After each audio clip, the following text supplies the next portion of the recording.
Chichifumu salutia kutata kutasala kulumuna mpeve.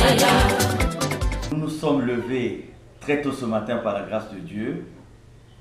Et je peux vous dire, mes bien-aimés, dans le Seigneur, mes bien-aimés en Dieu, mille fois c'est du quoi beau, que depuis 9 h ce matin, jusqu'au moment où je vous parle, eh bien, nous sommes restés en plein dans tout ce qui concerne notre association, parce que nous avons été appelés à gauche, nous avons été appelés à droite.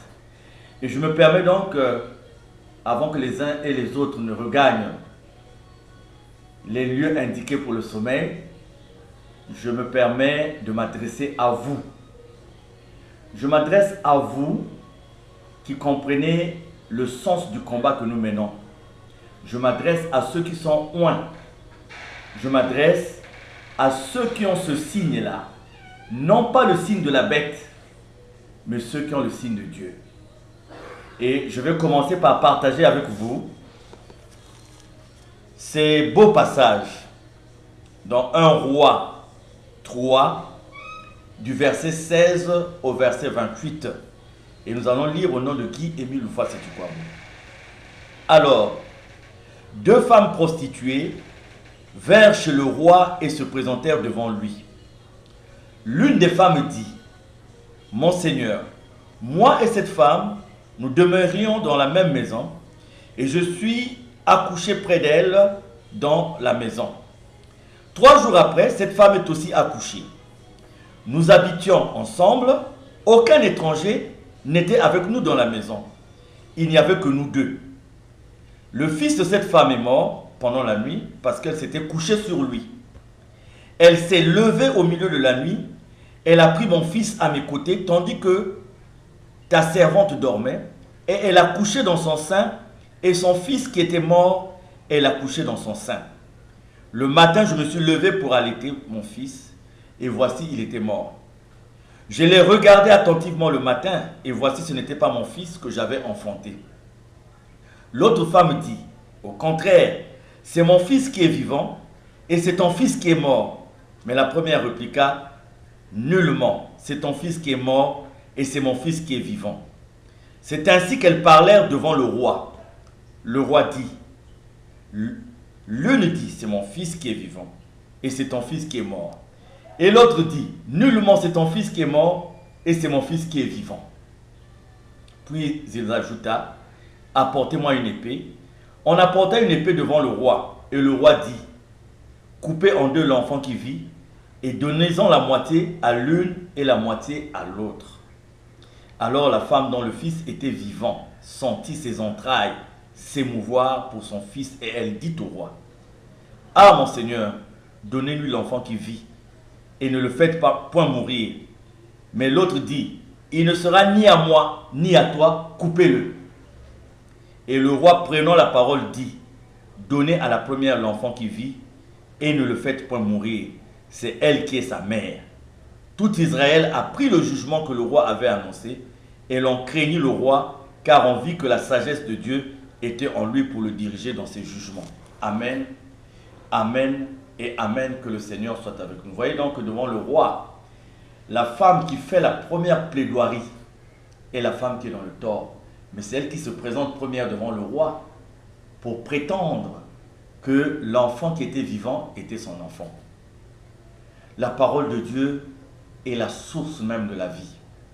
Alors mes bien-aimés, je m'adresse à vous ce soir parce que ce matin, nous étions tour à tour dans les administrations. Nous avons été appelés dans les juridictions pour un même problème. Et toujours le même problème, le dossier de Luzolo. Et nous sommes venus vers vous. Nous vous avons présenté l'arrêt de la cour d'appel qui nous donne raison dans le fond. Et nous vous avons présenté aussi les réquisitions prises par monsieur le procureur général pour mettre en exécution les dispositions de cet arrêt.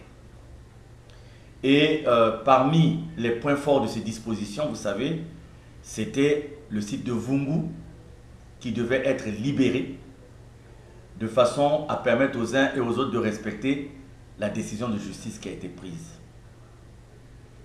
Nous avons été interpellés partout. Nous avons été appelés partout. Je ne peux pas vous dire le nombre de coups de fil que nous avons eus. Mais cela nous a permis de comprendre une fois de plus que le problème de Luzolo, c'est un problème qui concerne beaucoup de personnes finalement. Et que le problème de Luzolo peut-être ne concerne pas seulement les gens de Luzolo.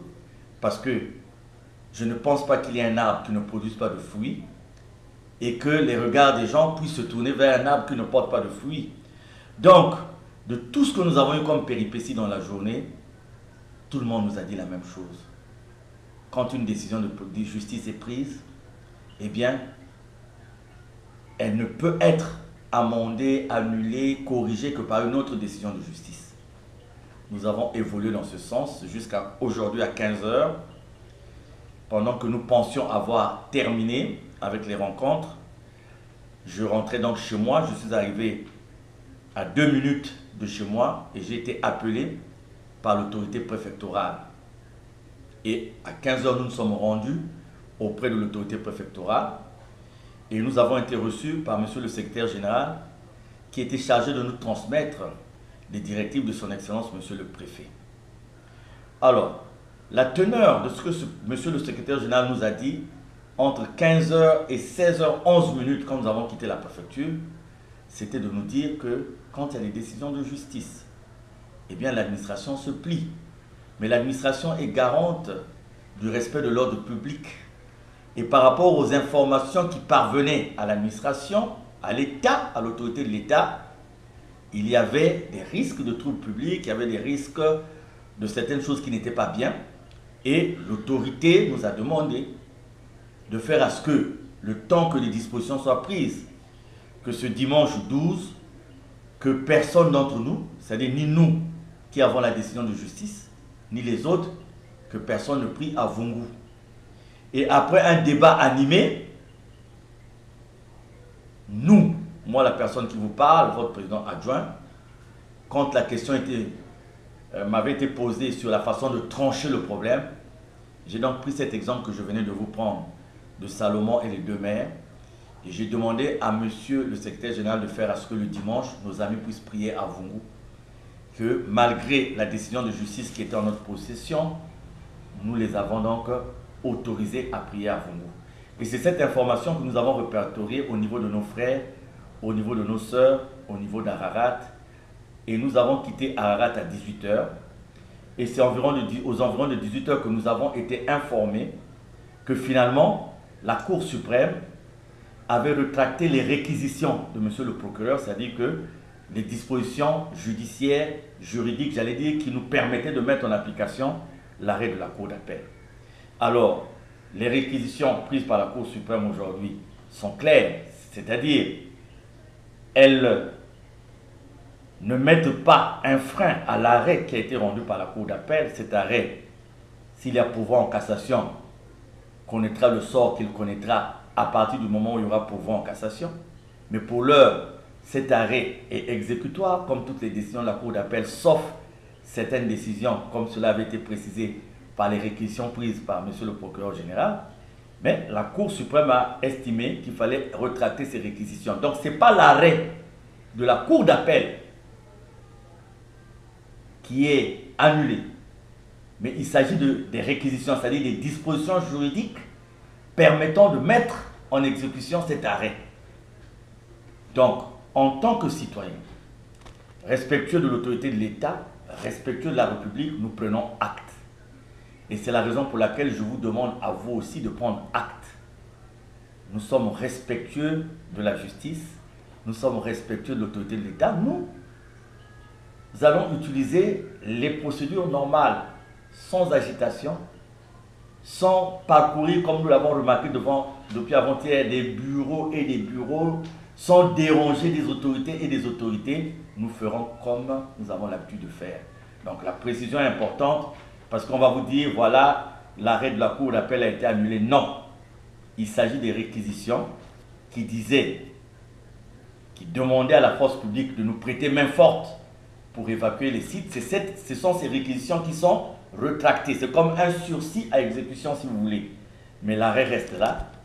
Donc, aux jours à venir, ce que les jours à venir vont nous apporter, Mais ce que je vous demande, c'est de prendre acte de cette décision en bon citoyen, parce que nous sommes des gens qui prient, et une fois de plus, de tout remettre entre les mains de Dieu. Je reprécise, je dis, une fois de plus, de tout remettre entre les mains de Dieu. J'ai tenu à faire cette intervention de façon à ce que les gens ne soient pas perturbés, parce qu'il y a tellement de mensonges dans ce qui se passe. Nous l'avons vécu nous-mêmes aujourd'hui. De la bouche de certaines personnes face à face, nous avons compris que certaines personnes étaient arrivées très loin de la vérité.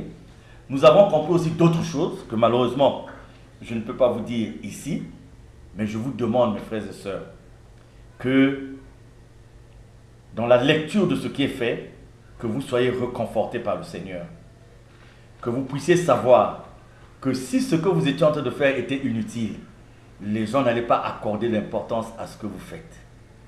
Et je vous demande de prendre toutes les dispositions pour la réussite des fêtes des rameaux et de Pâques, et de continuer à être dans la prière et dans la méditation comme moi je le fais, parce que j'ai confiance en Dieu, parce que je crois en Dieu, parce que j'ai en mémoire l'histoire de ceux qui nous ont précédés dans ce travail de Dieu, j'ai en mémoire l'histoire de ceux qui nous ont précédés dans l'œuvre de Dieu, et j'ai surtout la conviction de la certitude de la vérité qui est conduite elle-même par Papa Guy-Émile Houphouët-Sédhiou-Kouabou.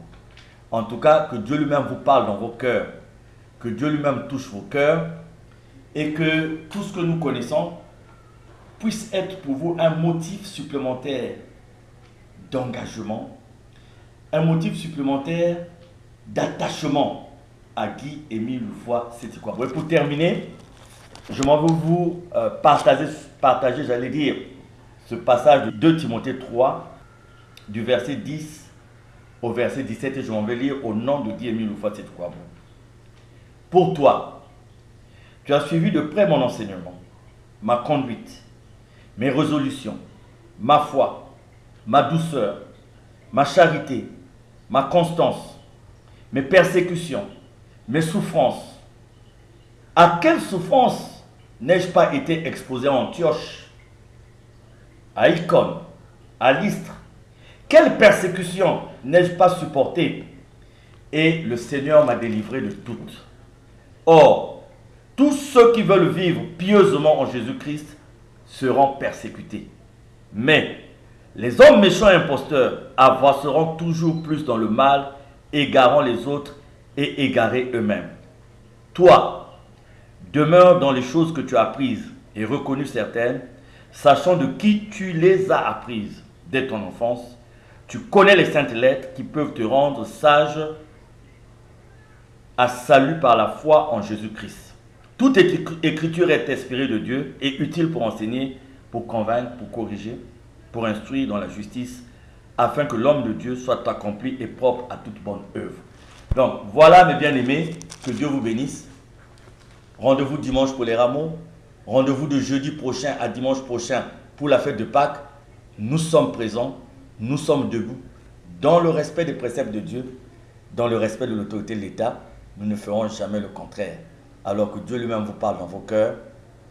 Et c'est aussi une façon de vous rassurer que votre président adjoint que je suis là, encore plus que jamais déterminé dans cette lutte que nous avons en commun. Merci.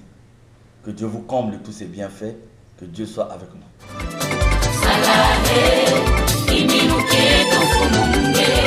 Imbivu vya pila na pila viziyo za makwenge mulomba lusa lusu.